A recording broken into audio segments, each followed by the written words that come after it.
Hola, hola. Couple of things here. We're looking at reflexive verbs when we're talking, excuse me, about our daily routines. So things that we do and that we're involved in doing ourselves. So brushing our own hair, brushing our own teeth, getting ourselves dressed instead of helping somebody else, or brushing like a sibling's hair, getting them ready. These are things that you're doing to you. You are the one doing the action and you're the one involved in the action.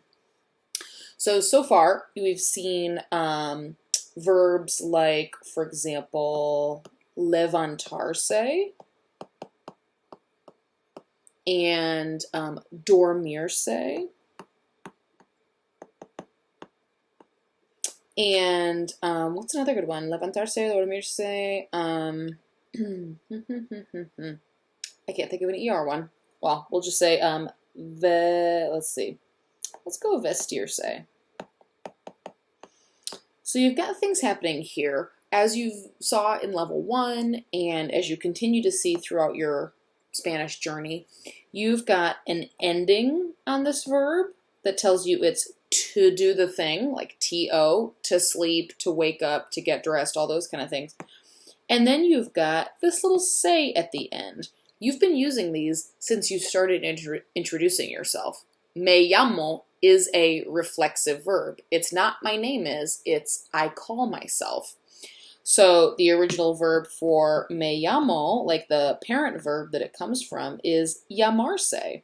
Notice you've got AR ending and then that little say at the end, just like those verbs up there. So there's a parallel there. So I'm going to erase llamarse down here, and I'm going to put in the definition here that, just as a reminder, levantarse is to get up. Dormirse, because it has that se, is to fall asleep. That's different, not just to sleep, not I always sleep in class. It's like, oh, I always fall asleep in class, but not Spanish. And then vestirse is to get dressed.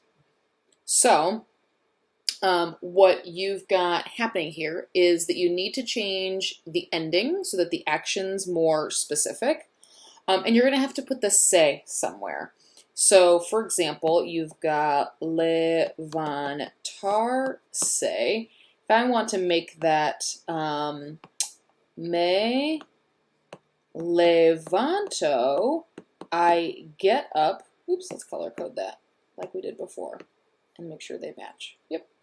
Me levanto, you can see that ending is in red, just like it was before, and then that se changes to a me. So it's an O because it ended in an AR originally, like yo hablo, yo canto, yo bailo, yo toco la guitarra. O for yo in the present tense, and then that se goes out front. Oops, wrong color. That se goes out front to say, who am I getting up? I'm getting myself up. Okay? So same thing with I wake up. Me despierto. It's not to wake up now, it's I wake up. Now you've got a couple of weird spelling changes, but so like it started off despertarse. The original verb here is despertarse. But those spelling changes really aren't super important right now. Like it went here from an E to an IE, but you can kind of disregard that honestly for now because it's just one of those things that'll start to hopefully sound right and look right, and you're not saying me despierto. It's like me despierto, se despierta. Now speaking of se despierta, those endings are going to follow the same pattern, right? Yo ends in an O, tu ends in an AS, he, she, or like the non-binary they is going to end, in an A.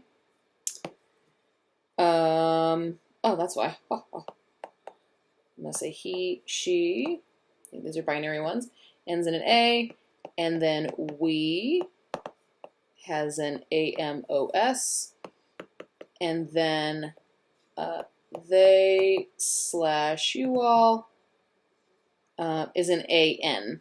Okay, so those endings haven't changed. For ER, IR, they're a little bit different. ER is OS, hemos, N, and then IR is OS, almost identical, but with a slight difference there. So if I say, you know, like vestirse, that ended in an IR, so it's me visto. I get dressed. You get dressed. He or she gets dressed. We get dressed, or literally dress ourselves. And then they or you all get dressed. And in ER, I can't think of any reflexive ER verbs off the top of my head, but if I could. But it's just like to run, for example. I run, you run, he or she runs, we run, they run. Okay, so those endings stay the same. And for the reflexives, you put the pronoun out first. Done.